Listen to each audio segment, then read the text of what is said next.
News every 15 minutes, weather every 10, and sports twice an hour. Newstalk, KGVO, AM 1290 and 98.3 FM. You're listening to Montana Morning with Peter Christian. Missing 12-year-old girl found, one man in custody. Good morning, everyone.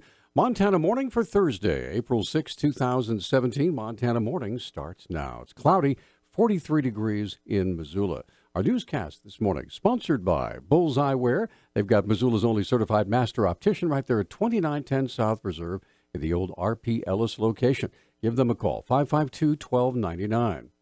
Our top story this morning, Missoula police found a missing 12-year-old girl Tuesday afternoon, and there are criminal charges against an 18-year-old man found with her. Police Public Information Officer Travis Welsh explains how she was found. Officers responded to what came in as a shoplifting call at a local grocery store yesterday afternoon just before 2 p.m.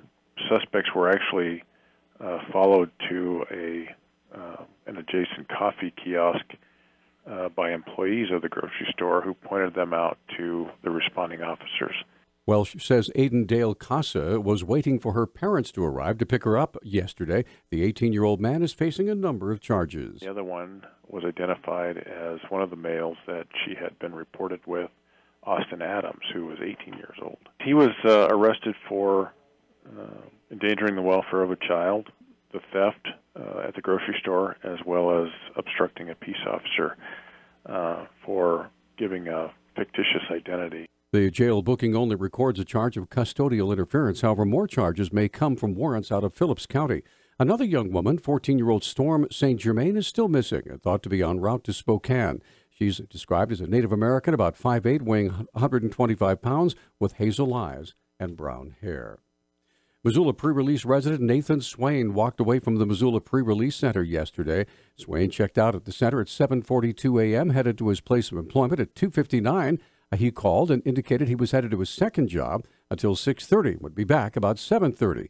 Swain failed to return to the center. Staff attempted to make contact with him at his last known destination, but were unsuccessful.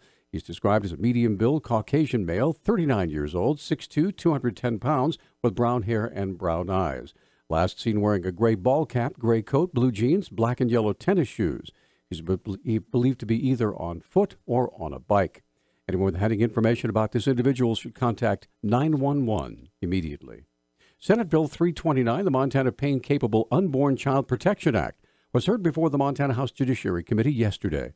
Sponsor Keith Regier, Senate District 3, said the bill would ban abortions in Montana after 20 weeks of gestation. The state asserts a separate and independent compelling state interest in unborn human life that exists once the unborn child is capable of feeling pain. And this is current law. Quote, the legislature reaffirms the tradition of the state of Montana to protect every human life. Caitlin Borgman, executive director of the Montana ACLU, responded. In Roe v. Wade in 1973, of course, the Supreme Court found that the right of privacy under the federal Constitution protects a woman's right to choose abortion. And it applied the strictest constitutional scrutiny to abortion restrictions in the pre-viability period. Regier said Montana law trumps that argument. The protection afforded to a person by Montana's constitutional right of privacy is not absolute, but may be infringed upon by a compelling state interest. The legislature finds that a compelling state interest exists in the protection of viable life. Borgman countered with several legal precedents. The bottom line is that this ban is clearly unconstitutional under an unbroken stream of precedents from the United States Supreme Court, starting with Roe v. Wade and continuing to the present. And if there were any doubt, there were two nearly identical bans from Idaho and Arizona that were recently invalidated by the Ninth Circuit Court of Appeals, which, as you know, encompasses the state of Montana. The bill passed the Senate on March 25th by a vote of 30-18. Another anti-abortion bill that would force doctors to save a potentially viable fetus is a step closer to the governor's desk. On a vote of 60-40, the Montana House yesterday moved forward on a ban on abortions if there's a better than half probability that a fetus can survive outside the womb.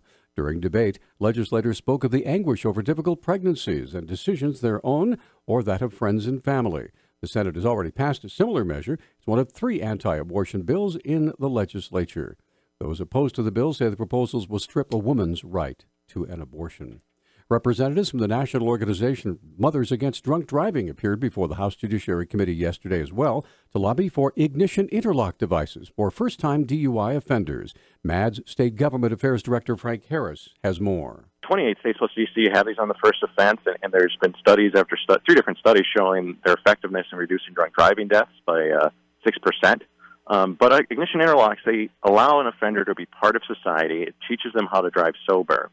Harris said there have been 2 different studies that have proven how effective the ignition interlock devices could be in deterring subsequent drunk driving arrests. So in the last 10 years, Matt actually looked at the number. We reached out to the interlock companies. We asked how many times has this device actually stopped somebody from trying to drive drunk. And we found in Montana over the last decade, ignition interlocks stopped 5,300 attempts to drive drunk. Sue Malik of Missoula introduced the bill that has already passed the state Senate. A tight budget has led to threats from the Montana governor's office, according to Superintendent of Public Instruction Elsie Arnson. Arnson says she received a call from Budget Director Dan Villa 2 weeks ago in which he demanded a delay of payments to Montana schools. He just was saying, there isn't money in the treasurer. You need to do this. You need to be a team player. And I looked at him and I said, it's important. Schools are number one. And I said to him, I would like to know what the governor is going to do when this delay of payments happens, and what is he going to say to schools? And then he came back and he says, well, we're going to take $10 million from you. Arnson said the threat was followed up late last week. That was Tuesday before last. So Friday, I got a letter, and it was from the governor's office saying that now all of our contracts are frozen. We cannot hire anybody, and we need to find $10 million more to go back into the state treasury. The Associated Press interviewed Villa earlier this week about the matter. Villa said Arnson was, quote, trying to politicize a routine matter, end quote. Finally, the Montana Senate has given final approval to a $10.3 billion budget for the next 2 years, but lawmakers still haven't decided how much to set aside in reserves. Republicans in both chambers hope to set aside $200 million for a rainy day fund, about $100 million less than what Governor Bullock has requested. Our news talk time now is 6:12. Newstalk, KGVO. Missoula's official weather station. Mostly cloudy skies today with a chance of showers. Daytime highs will be in the low 60s tonight. Overnight lows will be in the upper 30s. We'll see showers and thunderstorms developing Friday afternoon. I'm meteorologist Brooke Foster for Missoula's KECI 13.